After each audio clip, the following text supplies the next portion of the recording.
Bienvenidos. Hoy tenemos sobre la mesa un auténtico misterio financiero. Nos vamos a meter de lleno en el mercado de divisas chileno para intentar descifrar qué demonios están haciendo los grandes bancos extranjeros con el peso. Y digo misterio porque, según cómo mires los datos, parece que hacen una cosa y la contraria, a la vez. Es que es el clásico caso del mago, ¿sabes? Te distrae con una mano mientras hace el truco con la otra. Tenemos un titular, una idea general que parece muy clara, pero cuando te asomas a la letra pequeña, A los datos de verdad, justo, a los datos del día a día, ahí la historia cambia por completo. totalmente. Para este análisis tenemos varias fuentes, un resumen de mercado y, lo más importante, las tablas de datos brutos del mercado de derivados. Son datos de entre el jueves 22 y el viernes 23 de enero de 2026. Nuestra misión es entender si estos gigantes internacionales apuestan a favor o en contra del peso chileno. Porque de verdad, lo que me vuela la cabeza es eso, que los datos parecen decir dos cosas opuestas. ¿Cómo es posible? Vamos a intentar resolver este embrollo. Pues vamos a ello. Es un ejercicio perfecto para entender que en los mercados la estrategia de fondo no siempre es la que más ruido hace en el corto plazo. Vale, pues empecemos por el ruido, por esa confusión del corto plazo. Uno de los análisis que tenemos afirma algo que parece bastante directo. Dice que el viernes 23 de enero los bancos extranjeros vendieron 492 millones de dólares y que con eso reducían su posición compradora por sexto día consecutivo. A ver, si me quedo solo con eso, la conclusión es obvia. Están soltando dólares, confían en el peso chileno, apuestan a que se va a fortalecer, ¿no? A primera vista, sí. Ese es el titular. Es, por así decirlo, el resultado final del partido. Pero claro, no te cuenta cómo se marcaron los goles, ni quién dominó el juego en cada momento. Para ver eso, tenemos que mirar un segmento muy específico del mercado. El de los NDF, los forwards por compensación. Vale. Piensa en ello como la parte más especulativa y ágil del mercado, donde se hacen las apuestas más rápidas. Entiendo, es como pasar de ver solo el resultado final a ver la repetición de las jugadas clave de los primeros minutos del partido. Exactamente. Esa es la analogía perfecta. Y aquí es donde la cosa se pone de verdad interesante. Tenemos la tabla A16, que desglosa estas operaciones por plazos. Pero tiene una pequeña trampa. ¿Así? Sí, que la tabla está escrita desde la perspectiva de los bancos chilenos, los bancos residentes. Ah, vale. O sea que si quiero saber qué han hecho los bancos extranjeros, los no residentes, tengo que darle la vuelta a la tortilla. Justo. Bueno, no es un espejo, es más simple. Es una transacción, tiene dos caras. Si la tabla dice que un banco chileno le vendió 100 millones de dólares a un banco extranjero, ¿qué hizo el banco extranjero? Pues comprarlos, lógicamente. Ahí lo tienes. Solo tenemos que asegurarnos de que estamos mirando la cara correcta de la moneda. Y al hacerlo, la historia que cuenta en los datos del viernes en el corto plazo es... es consistente con el titular, pero con un matiz crucial.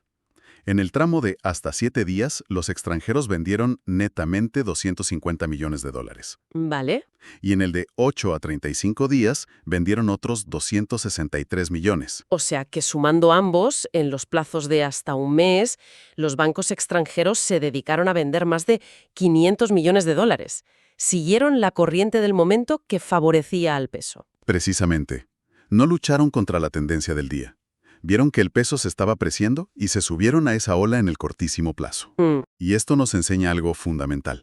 Un titular general puede ser correcto, pero a la vez ocultar dinámicas muy diferentes.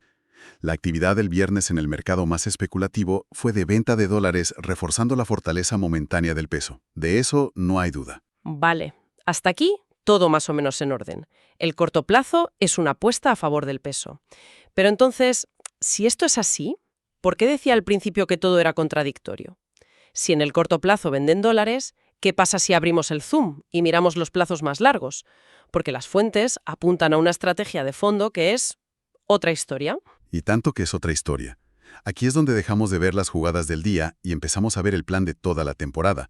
Estamos hablando de la estrategia de fondo, la que de verdad revela su convicción, el famoso carry trade. El carry trade. Suena complejo, pero la idea básica es bastante intuitiva, ¿verdad? La idea en el fondo es sencilla, sí, aunque luego montarlo tiene su miga.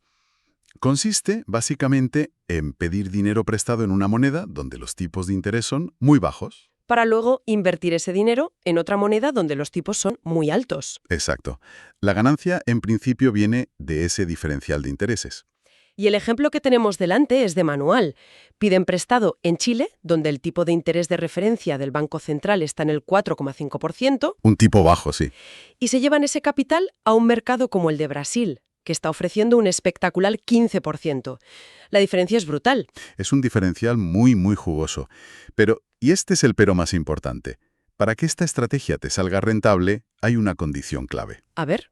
La moneda en la que pides prestado, en este caso el peso chileno, no puede apreciarse demasiado. Claro, porque si sube mucho de valor, se cobe las ganancias que sacas por los intereses. Se las come enteras. De hecho, lo ideal para el que hace el carry trade es que la moneda en la que se endeuda se debilite. O sea que la propia naturaleza de la estrategia del carry trade lleva implícita una apuesta estructural en contra del peso chileno a largo plazo. Bingo.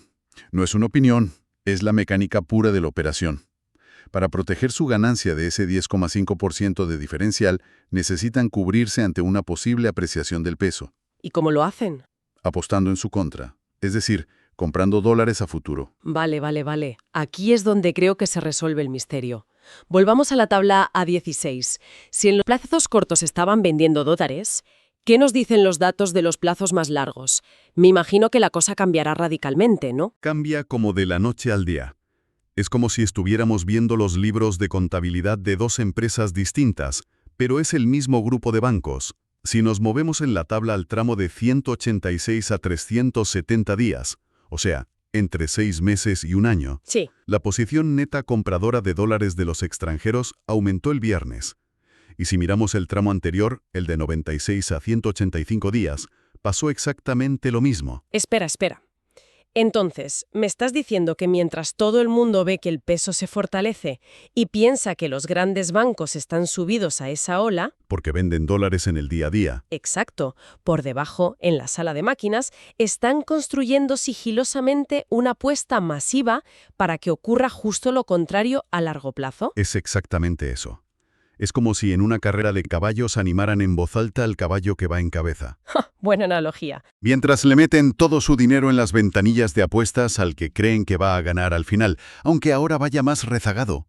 Las compras de dólares a largo plazo quizás son más modestas en un solo día, pero la clave, como bien apunta una de las fuentes, es la constancia. Ah, claro. Día tras día, de forma sistemática, están construyendo esa posición estructural en contra del peso a un horizonte de un año. No es una operación de un día, es la construcción paciente de una tesis de inversión.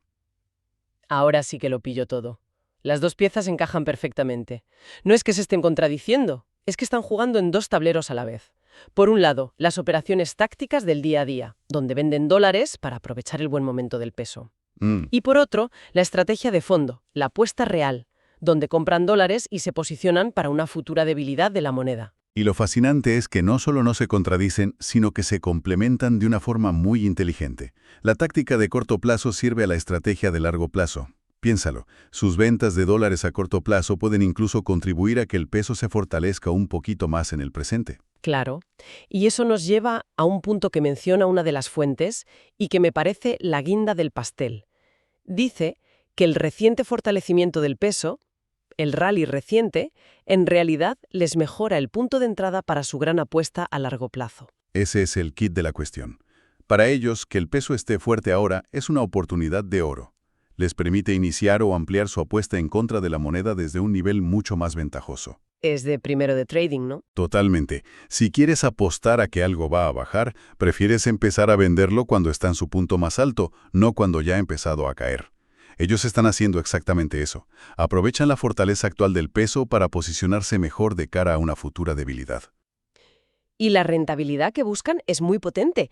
La fuente calcula que esa estrategia a un año, entre el real brasileño y el peso chileno, ofrece un carry, un rendimiento cercano al 10%. Y ese 10% es un colchón de seguridad gigantesco. Pensemos fríamente en lo que significa.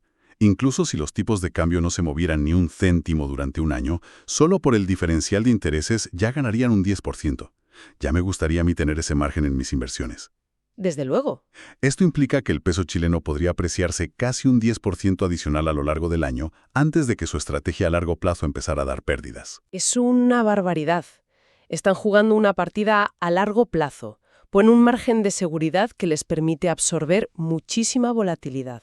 Muchísima. E incluso aguantar periodos en los que la moneda se mueva temporalmente en su contra. Exacto. Pueden permitirse el lujo de no tener razón durante meses y aún así ganar dinero al final. Exacto. Es un juego de paciencia y de posicionamiento estructural. No están reaccionando al ruido diario, a los tweets o a los datos de inflación de un mes.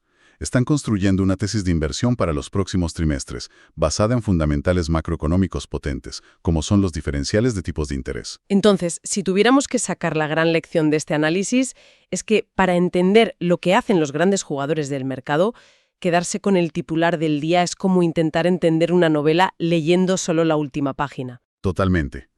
Hay que analizar la estructura de plazos. Preguntarse, vale, esto es lo que hacen hoy, pero ¿qué contrato están firmando para dentro de 6 meses? Y para dentro de un año. Y para dentro de un año. Porque las historias que cuentan cada uno de esos plazos pueden ser, como hemos visto hoy, radicalmente opuestas. En resumen, hemos resuelto el misterio. Los bancos extranjeros están jugando a dos niveles. Por un lado, tienen movimientos tácticos en el cortísimo plazo, donde venden dólares y se alinean con la fortaleza momentánea del peso. Probablemente para no perderse el momentum o incluso para mejorar su posición. Eso es. Pero la dirección estratégica de fondo, la que de verdad importa, es clarísima y sostenida. Una apuesta en contra del peso chileno. Impulsada, claro, por la enorme rentabilidad que ofrece el carry trade. Y si conectamos esto con el panorama general, la implicación es profunda. Significa que los actores más grandes y sofisticados del mercado están utilizando la fortaleza actual del peso como una ventana de oportunidad. Una oportunidad para posicionarse ante una eventual debilidad futura. Exacto. Su táctica de corto plazo, que parece apoyar al peso, en realidad está al servicio de su estrategia de largo plazo, que apuesta por lo contrario. Es una jugada maestra. Pues con esto queda clarísimo.